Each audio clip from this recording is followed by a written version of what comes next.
pergumulan orang yang tulus hati. Mazmur Asaf. Sesungguhnya Allah itu baik terhadap orang yang tulus hatinya, terhadap mereka yang bersih hatinya. Tetapi aku hampir saja kakiku terpeleset, nyaris aku tergelincir, sebab aku cemburu kepada pembual-pembual. Kalau aku melihat kemakmuran orang-orang fasik, sebab kesakitan yang membawa maut tidak ada bagi mereka, dan tubuh mereka gemuk. Mereka tidak mengalami kesusahan manusia, dan mereka tidak kena tulah seperti orang lain. Sebab itu, mereka berkalungkan kecongkakan dan berpakaian kekerasan. Karena kegemukan mata mereka cembung, hati mereka meluap-luap dengan sangkaan. Mereka mencibir dan membicarakan yang jahat-jahat. Mereka membicarakan pemerasan dengan tinggi hati. Mereka membuka mulut melawan langit, dan lidah mereka membual di bumi. Sebab itu, orang-orang berbalik kepada mereka, seperti air yang berlimpah-limpah menemui mereka. Mereka berkata, bagaimana Allah tahu hal itu? Adakah pengetahuan pada Yang Maha Tinggi? Sesungguhnya, begitulah orang-orang fasik. Mereka hidup tanpa beban selamanya dan menumpuk harta kekayaan. Sia-sia sama sekali aku mempertahankan hati yang bersih dan membasuh tanganku tanda tak bersalah. Namun, aku kena tulah sepanjang hari dan kena hukuman setiap pagi. Seandainya aku berpikir, aku mau berkata-kata seperti itu, maka aku pasti telah berkhianat kepada generasi anak-anakmu.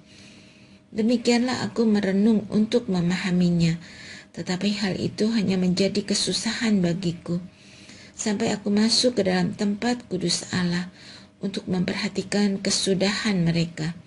Sesungguhnya di tempat-tempat licin kau taruh mereka, kau jerumuskan mereka dalam kehancuran. Betapa cepatnya mereka runtuh, hilang lenyap ditelan kedahsyatan maut. Seperti mimpi pada waktu terbangun ya Tuhan, pada waktu Engkau bangkit, rupa mereka kau pandang hina. Ketika hatiku pedih dan buah pinggangku seperti tertusuk-tusuk, aku dungu dan tidak mengerti, seperti hewan aku di dekatmu. Tetapi aku tetap di dekatmu, Engkau memegang tangan kananku, Engkau menuntun aku dengan nasihatmu, hingga akhirnya Engkau mengangkat aku ke dalam kemuliaan. Siapakah yang kumiliki di surga kecuali Engkau? Selain Engkau, tak ada yang kudambakan di bumi. Sekalipun dagingku dan hatiku habis lenyap, gunung batuku dan bagianku tetaplah Allah selama-lamanya. Sebab sesungguhnya siapa yang jauh darimu akan binasa. Kau binasakan semua orang yang tidak lagi setia kepada Engkau. Tetapi aku suka dekat pada Allah. Tuhan Allah kutetapkan sebagai tempat perlindunganku, supaya dapat menceritakan segala pekerjaan-Mu. Renungan, apakah Allah sudah berubah? Untuk pemimpin biduan, menurut Yedutun, Mazmur Asaf. Aku hendak berseru-seru dengan nyaring kepada Allah, supaya Ia mendengarkan aku. Pada hari kesusahanku aku mencari Tuhan.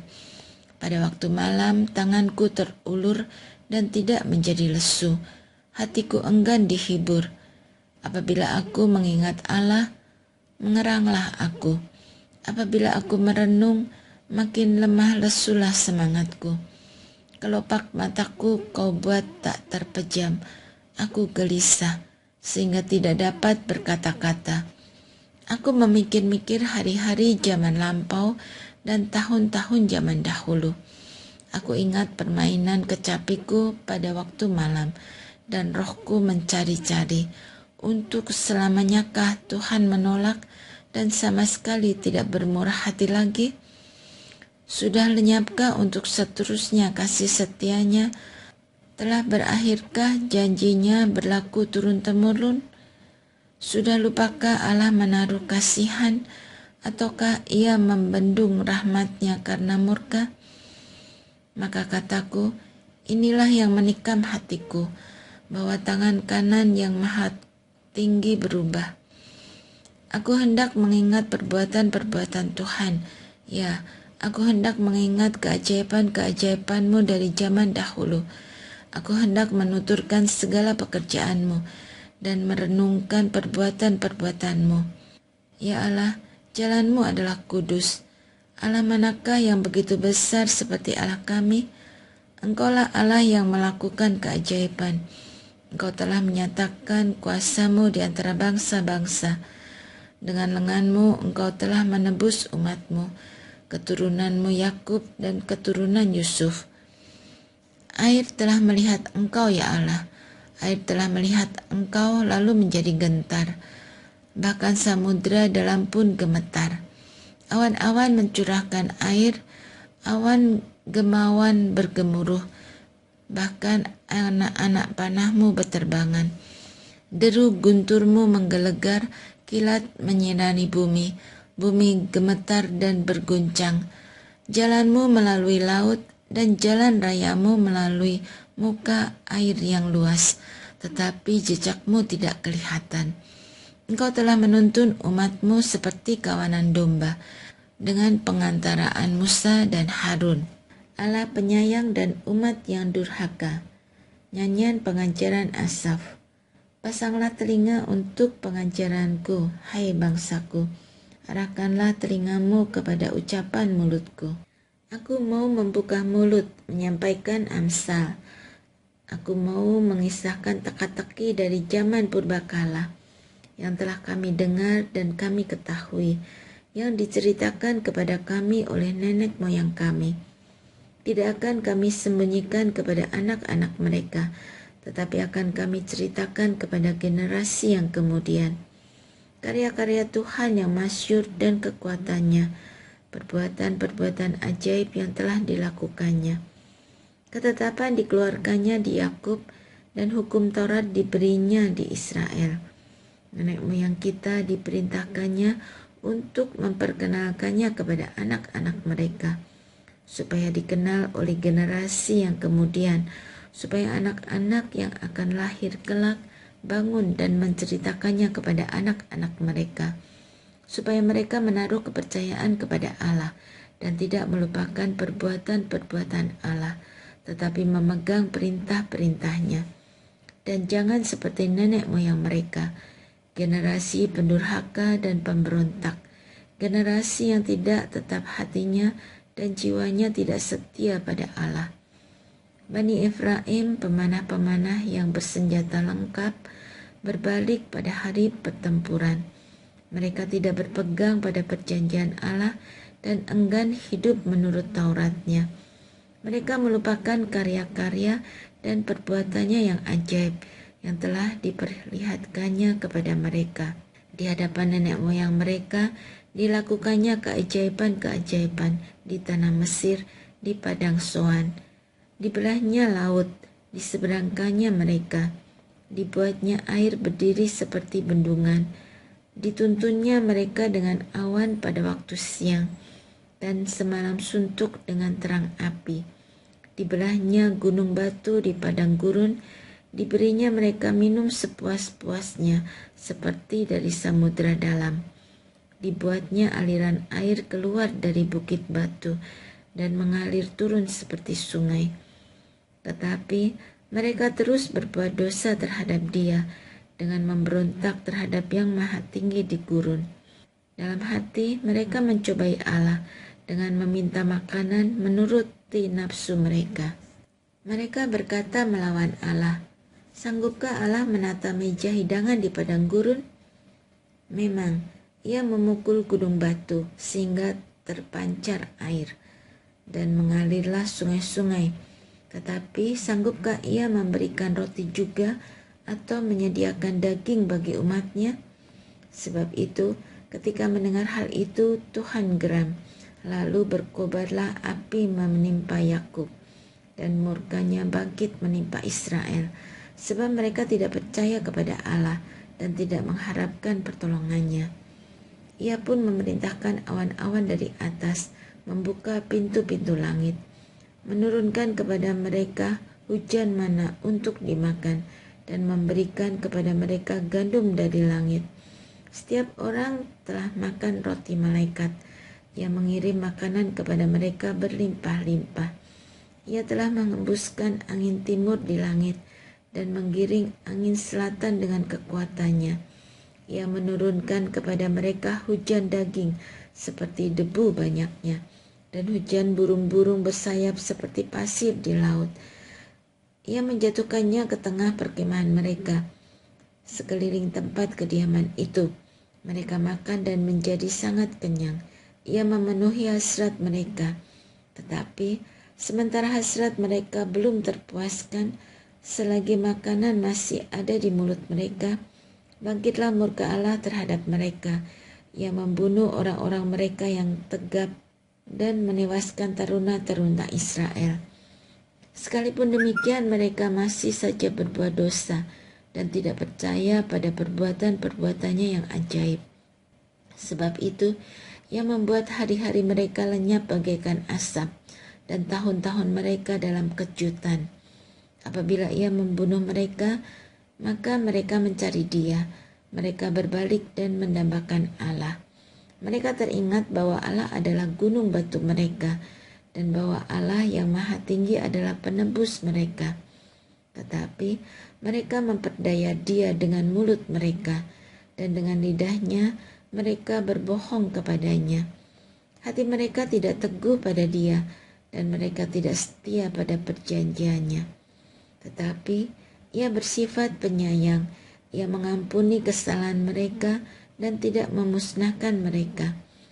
Berkali-kali ia menahan murkanya dan tidak membangkitkan segenap amarahnya. Ia ingat bahwa mereka itu hanyalah daging, angin yang berlalu yang tidak akan kembali. Berapa kali mereka memberontak terhadap dia di padang gurun dan menyusahkan hatinya di padang belantara. Berulang kali mereka mencobai Allah, menyakiti hati yang maha kudus Allah Israel. Mereka tidak ingat akan kekuasaannya pada hari ia membebaskan mereka dari para lawan. Ketika ia mengadakan tanda-tanda di Mesir dan mujizat-mujizat di padang Soan. Ketika ia mengubah sungai-sungai mereka menjadi darah, sehingga aliran-aliran air mereka menjadi tidak terminum. Ketika ia melepaskan kepada mereka lalat pikat yang memakan mereka, dan katak-katak yang memusnahkan mereka. Ketika ia memberikan hasil tanah mereka kepada ulat, dan hasil jerih payah mereka kepada belalang. Ketika ia mematikan pokok anggur mereka dengan hujan batu, dan pohon-pohon ara mereka dengan embun beku. Ketika ia membiarkan kawanan binatang mereka ditimpa hujan es, dan ternak mereka disambar halilintar. Ketika ia melampiaskan murkanya yang menyala-nyala kepada mereka, kegemasan, kegeraman, dan kesesakan. Suatu pasukan malaikat pembawa bencana. Ketika ia meluapkan murkanya dan tidak membiarkan mereka luput dari maut, nyawa mereka diserahkannya kepada sampar. Ketika ia membunuh semua anak sulung di Mesir, buah pertama keperkasaan di kemah-kemah Ham. Ketika ia menggiring umatnya seperti domba-domba, dan memimpin mereka seperti kawanan hewan di padang gurun. Ketika ia menuntun mereka dengan tenteram sehingga tidak gentar, sedang musuh mereka dilingkupi laut. Ketika ia membawa mereka ke wilayahnya yang kudus, ke gunung ini yang diperoleh tangan kanannya. Ketika ia menghalau bangsa-bangsa dari depan mereka, membagi-bagikan kepada mereka tanah pusaka dengan tali pengukur, dan menyuruh suku-suku Israel mendiami kemah-kemah mereka itu.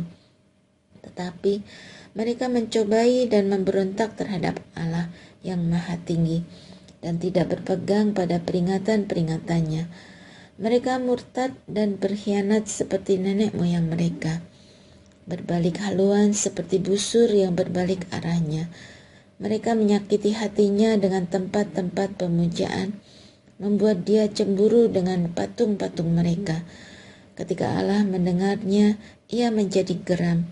Ia menolak Israel sama sekali. Ia membuang kediamannya di Silo, kemah yang dihuninya di antara manusia. Ia membiarkan kekuatannya tertawan, kesemarakannya jatuh ke tangan lawan. Ia membiarkan umatnya dimakan pedang, dan geramlah ia atas miliknya sendiri. Taruna-taruna mereka dimakan api, dan anak-anak darah mereka tidak lagi dipuja dengan nyanyian perkawinan. Imam-imam mereka gugur oleh pedang, dan janda-janda mereka tidak sempat meratap. Lalu terjagalah Tuhan seperti orang yang tertidur, seperti pahlawan yang siuman dari mabuk anggur. Ia memukul mundur para lawannya. Ia membuat mereka tercela untuk selama-lamanya. Ia menolak kemah Yusuf dan tidak lagi memilih suku Efraim, tetapi ia memilih suku Yehuda, gunung Sion yang dikasihinya.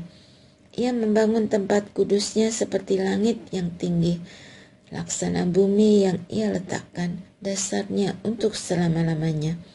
Dipilihnya Daud hambanya, diambilnya dia dari antara kandang-kandang kambing domba. Dari tempat domba-domba yang menyusui didatangkannya dia untuk mengembalakan Yakub umatnya dan Israel miliknya sendiri. Ia mengembalakan mereka dengan ketulusan hatinya dan menuntun mereka dengan kecakapan tangannya.